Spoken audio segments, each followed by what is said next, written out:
I want to encourage somebody out there who's thinking about quitting and giving up.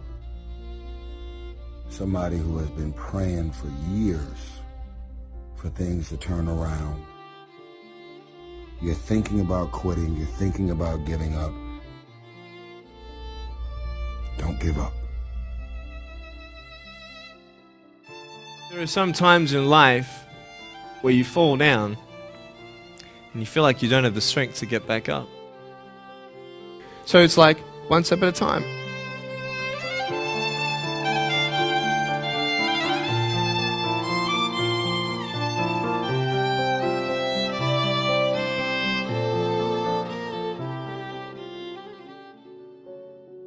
You just want to step out of it, to step out of the whole race, the whole business. The monstrosity of being alive overwhelms you.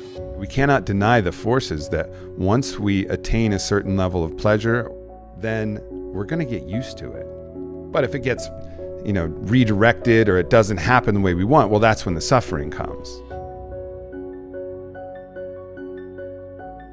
You take steps in this direction, you take steps in that direction, sort of get lost along the way, and sometimes you fall down.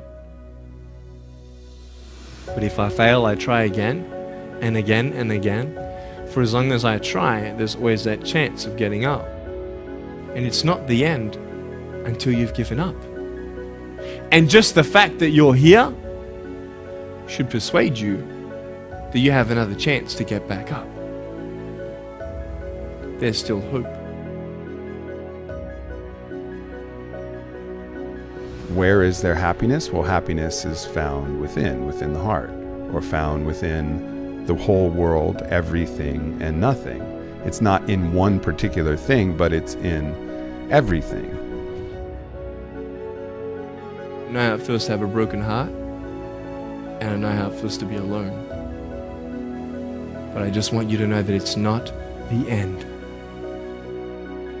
You're thinking about quitting, you're thinking about giving up.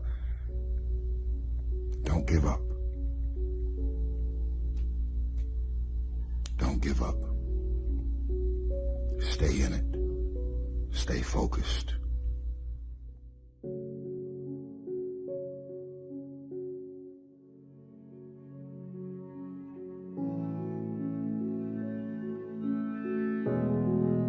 You've got to reevaluate and attack life again, and it's tough, it's hard. It's like being knocked back almost. Even though you're successful, it's like being pushed back again. Yeah, whether you win or you lose, the depression still sets in, right? Yeah. The number of teens, Gen Zers, 20-somethings suffering from depression and anxiety and loneliness. Loneliness is through the roof. This is one of the biggest issues that they're dealing with on college campuses. We rise to our maximum potential when we're of service to others. Going back to anxiety, going back to depression, going back to loneliness, I truly believe that's the answer. That's the way out of any kind of mental illness. It's like, I'm gonna make myself a better person, I'm gonna make the world a better place. And everything that I'm doing, I've got these two chariots, and I'm going down this road, or I'm going down this road, or I'm going down both together.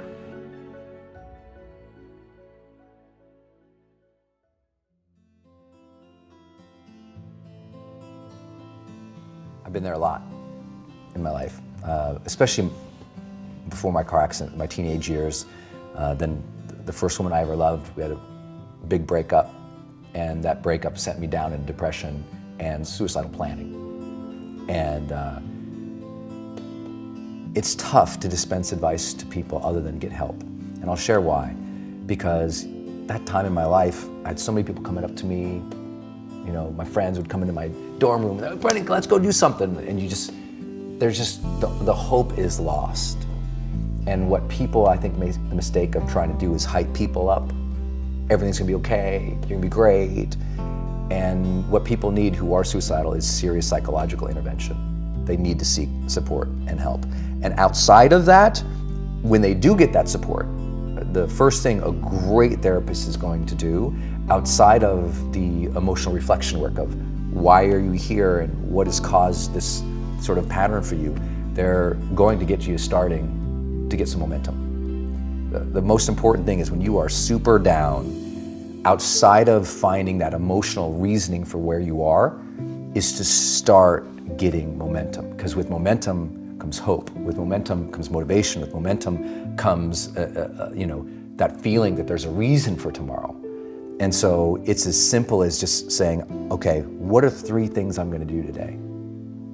And I don't mean that like a lot of personal development guys would say, like, what are your 3 big goals for the day? Arr! I'm like, dude, sometimes that first goal is, I'm gonna shower today. I'm really gonna shower today. I'm gonna walk to the library. I'm gonna come home. And that's all they got. Like literally, that's all they got. And you gotta honor that struggle when you're in that place. Like, know that where you're at, it is okay that you're there, and now you're gonna need help, and now you're gonna have to set up some daily practices just every day, win a little bit. Not like win your dreams, not like crush through goals, not like be a badass, not like, no, just momentum, man.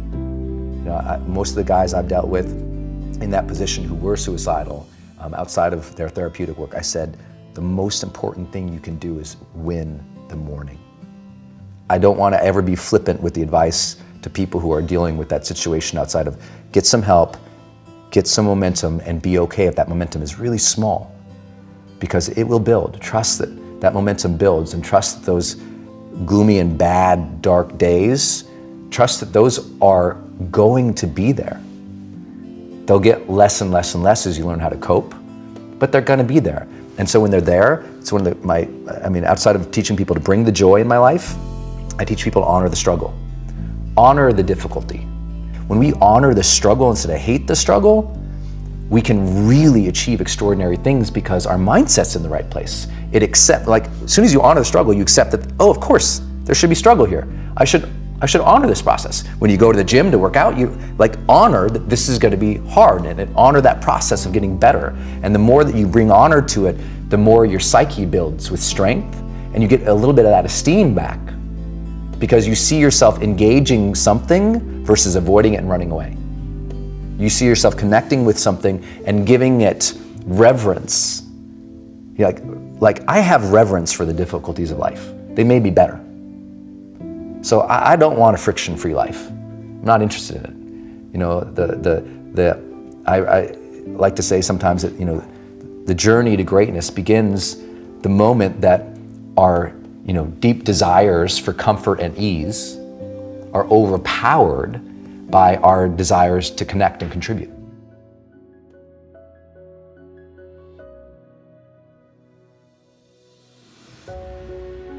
Because I look at veterans in the past, it was, I think in World War II it was called shell shock.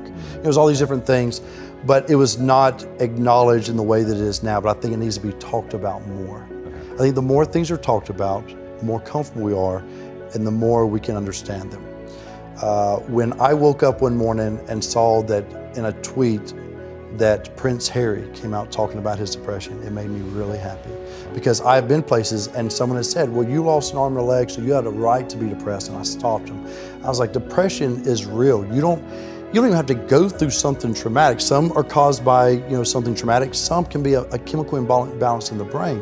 And I feel like if you had heart problems and saw a cardiologist, well, everyone would be concerned about you, would know you're doing better, and it would be open and honest with the crew, anybody you work with. Not weird. But the most complicated organ in your body, if you have a problem with it, suddenly we don't want to talk about that? No, and you can get over it. And that's what people need to realize. You can be cured. You can get past it.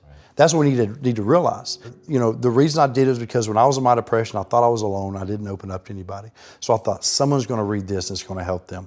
So as nervous as I was about the book, I kept thinking that one person is going to read it. Well, now it's open up this dialogue, and I'll go and I'll speak and we'll do Q&A, and people want to talk about it. I gave a speech in Florida, and it was an older crowd. It was just, like I was going to say, they were old. And I speak what's on my heart.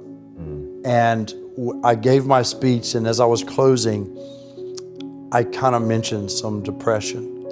because I was coming out of the winter months, and it hit me again this past winter, and I went and saw the doctor, and so it was on my mind, and it came up. And as I was saying, I thought, this generation of people probably aren't connecting to what I'm saying. When I walked off the stage and they lined up, the amount of people that thanked me for talking about mental health. And here I was, I thought they didn't want to hear. I thought I was stepping out of line. No, it needs to be talked about, because it's not just this generation, it's people are realizing more and more that it's an issue. Right. And the more we talk about it, the easier it is for people to be honest with themselves and get the help they need.